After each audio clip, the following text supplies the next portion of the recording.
ಆತ್ಮೀಯ ಕರ್ನಾಟಕ ರಾಜ್ಯ ಸರ್ಕಾರಿ ನೌಕರರೇ, ನಿವೃತ್ತಿ ನೌಕರರೇ, ಪಿಂಚಣಿದಾರರೇ, ಇಲ್ಲಿದೆ ಒಂದು ಬಿಗ್ ಬ್ರೇಕಿಂಗ್ ಅಪ್ಡೇಟ್.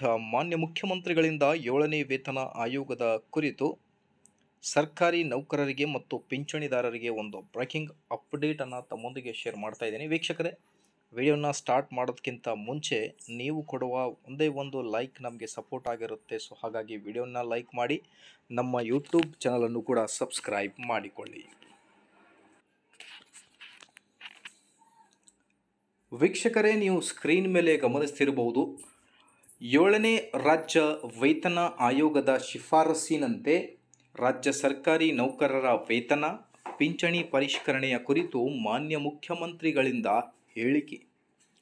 ರಾಜ್ಯ ಸರ್ಕಾರಿ ನೌಕರರ ವೇತನ ಭತ್ಯೆ ಪಿಂಚಣಿ ಪರಿಷ್ಕರಣೆಯ ಬೇಡಿಕೆಗಳನ್ನು ಪರಿಷ್ಕರಿಸಲು ದಿನಾಂಕ 19/11/2022ರಂದು 7ನೇ ರಾಜ್ಯ ವೇತನ ಆಯೋಗವನ್ನು ರಚಿಸಲಾಗಿತ್ತು. ಅದರಂತೆ ವೇತನ ಆಯೋಗವು 24/3/2024ರಂದು ವರದಿಯನ್ನು ಸಲ್ಲಿಸಿರುತ್ತದೆ. 7ನೇ ರಾಜ್ಯ ವೇತನ ಆಯೋಗದ ಶಿಫಾರಸ್ಸಿನಂತೆ ಸರ್ಕಾರಿ ನೌಕರರ ವೇತನಕ್ಕೆ ಸಂಬಂಧಿಸಿದ ಭತ್ಯೆ ಪಿಂಚಣಿಯನ್ನು ದಿನಾಂಕ 1/7/2020ರಿಂದ ಅನ್ವಯವಾಗುವಂತೆ ಪರಿಷ್ಕರಿಸಿ 1/8/2024ರಿಂದ ಅನುಷ್ಠಾನಗೊಳಿಸಲು 15/7/2024ರ ಸಚಿವ ಸಂಪುಟ ಸಭೆಯಲ್ಲಿ ತೀರ್ಮಾನಿಸಲಾಗಿರುತ್ತೆ ಅಂತ ಹೇಳ್ತಾ ಇದ್ದಾರೆ.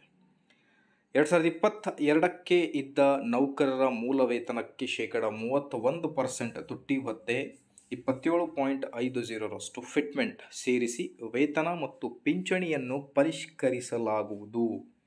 ಇದರಿಂದ ನೌಕರರ ಮತ್ತು ಪಿಂಚಣಿದಾರರ ಮೂಲ ವೇತನದಲ್ಲಿ 58.50ರಷ್ಟು ಹೆಚ್ಚಳವಾಗುತ್ತೆ.